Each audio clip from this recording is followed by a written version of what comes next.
Welcome to part two on my review for the Rocky vs. Drago Director's Edition.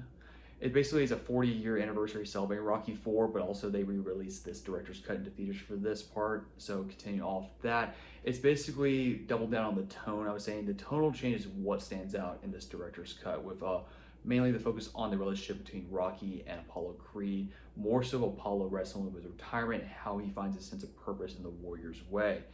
Basically, he got in over his head when he fought Ivan Drago, and that paid the price, and that would forced Rocky back into the ring to avenge Apollo. Like I said, the story is still the same. It's just the execution in this case is what's different to make it more dramatic. It's like the saying goes in this case, you can tell a story 1,000 different ways based on the perspectives you present to it. And more so, I didn't mind this case. Like this sounded like a blend of both my pros and my trade-offs with this case.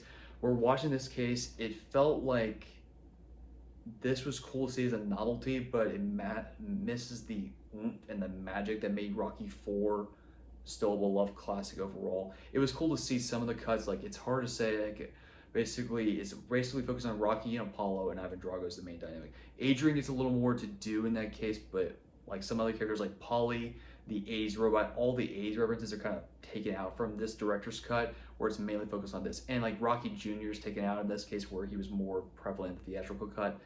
The music and soundtracks still in it from the 80s version, and also the training montages, they're like a little longer, and some cuts were taken out. It felt weird in the editing process, was the weird choppiness of it that kind of felt like that. But an element I did appreciate in this cut is the fight itself felt more brutal with this kind of tone, whereas in the 80s version it felt like a superhero taking on the cartoon villain, where this is like an actual brutal fight where it's in the time of Rocky's in the fight of his life going down in that case. So it was interesting seeing that kind of recut in terms of like what you can get up in terms of the tone. But in the end, it's definitely a fun and really cool case study to see how you can tell a different story with the same film. But as like this, if you're going a casual fan, it's better just watch the theatrical version in that part. So comparing both in this case, if you're watching the Rocky 4 theatrical version, it's an absolute 10 out of 10. It's a peak 80s cheese fest, but I think works. But for this, if you're a big Rocky fan, it's cool to check out at least once. That for me knocks it down though. It's like an 8 out of 10 for me in this case because of the way it's recut. I think it loses that magic. But overall, it's definitely worth watching if you're a big Rocky fan.